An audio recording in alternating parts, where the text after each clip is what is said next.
Rasulullah Shallallahu Alaihi Wasallam bersabda, "May yuridillahu khairan yufaqihu fid din," yang artinya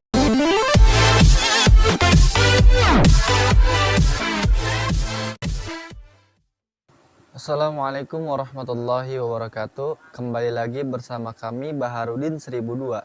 Jadi di video kali ini kami akan membahas tentang pengertian ilmu syariat. Karena kan kita sebagai orang Islam, pasti dong kita harus tahu ilmu-ilmu syariat di dalam agama Islam. Nah, sebelum kita lanjut ke penjelasannya, bagi kalian yang belum subscribe channel ini, buruan subscribe channel ini supaya kalian tidak ketinggalan informasi seputar Islam yang lainnya. Jadi, kita akan membahas tentang definisi ilmu terlebih dahulu. Nah, ilmu secara bahasa adalah lawan kata dari jahlu yang artinya kebodohan. Yaitu ilmu adalah pengetahuan sesuatu yang sesuai dengan keadaan sebenarnya. Dengan pengetahuan yang mana pengetahuan itu adalah pengetahuan yang pasti. Nah, secara istilah dijelaskan oleh sebagian ulama bahwa ilmu itu adalah ma'rifat atau pengetahuan sebagai lawan kata dari jahlu, yaitu kebodohan.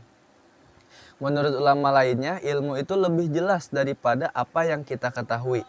Adapun ilmu yang kita maksud adalah ilmu syariat, yaitu ilmu yang diturunkan Allah kepada para rasulnya berupa keterangan atau berupa petunjuk. Rasulullah Shallallahu Alaihi Wasallam bersabda, "May yuridillahu khairan yufaqihu fid din," yang artinya barang siapa yang dikehendaki kebaikan oleh Allah, maka Allah akan menjadikan orang itu faham tentang agamanya. Imam Al-Auza'i wafat pada tahun 1507 Hijriah radhiyallahu an mengatakan ilmu adalah apa yang berasal daripada sahabat Nabi Muhammad SAW. Adapun ilmu yang datang bukan dari mereka, maka itu bukanlah sebuah ilmu. Nah, setelah kita mengetahui pengertian daripada ilmu, maka ilmu itu juga terbagi beberapa bagian. Yang pertama, ilmu pada seseorang itu ada 6 tingkatan. Pertama, namanya ilmu, yaitu seorang yang mengetahui sesuatu sesuai dengan kenyataannya yang pasti dan yang sebenarnya dengan pengetahuannya. Kedua, namanya ada al-jahlu basit. Ya, al-jahlu basit yaitu seseorang yang tidak mengetahui sesuatu sama sekali. Ketiga, namanya ada al-jahlu murakkab, yaitu seseorang mengetahui sesuatu yang tidak sesuai dengan yang sebenarnya. Kenapa disebut al-jahlul murakkab?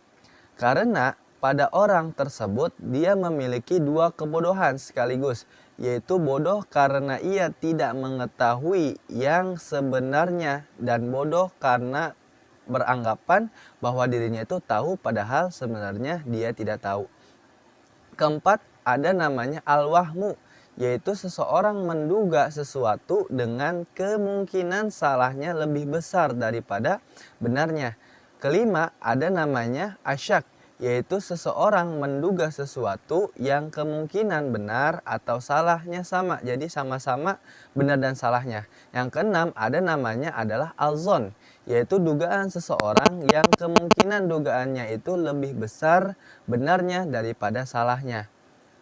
Sedangkan ilmu itu terbagi menjadi dua bagian. Yang pertama ada namanya ilmu doruri, yang kedua ada namanya ilmu nazori. Apa itu ilmu doruri? Ilmu doruri ialah pengetahuan yang didapatkan diperoleh secara langsung tanpa memerlukan penelitian dan dalil. Seperti seseorang mengetahui api itu panas, dan pengetahuan tersebut itu tidak harus memakai dalil. Dan ilmu nazori ialah pengetahuan seseorang yang hanya bisa diperoleh dengan cara melakukan penelitian dan dengan dalil yang pasti. Misalnya, seseorang mengetahui tentang wajibnya niat di dalam berwudu, maka orang tersebut mengetahui bahwasannya niat itu wajib ketika berwudu itu harus membutuhkan dalil dan penelitian. Mungkin segitu saja penjelasan dari video ini. Mudah-mudahan bisa bermanfaat untuk kita dan orang-orang banyak. Wassalamualaikum warahmatullahi wabarakatuh.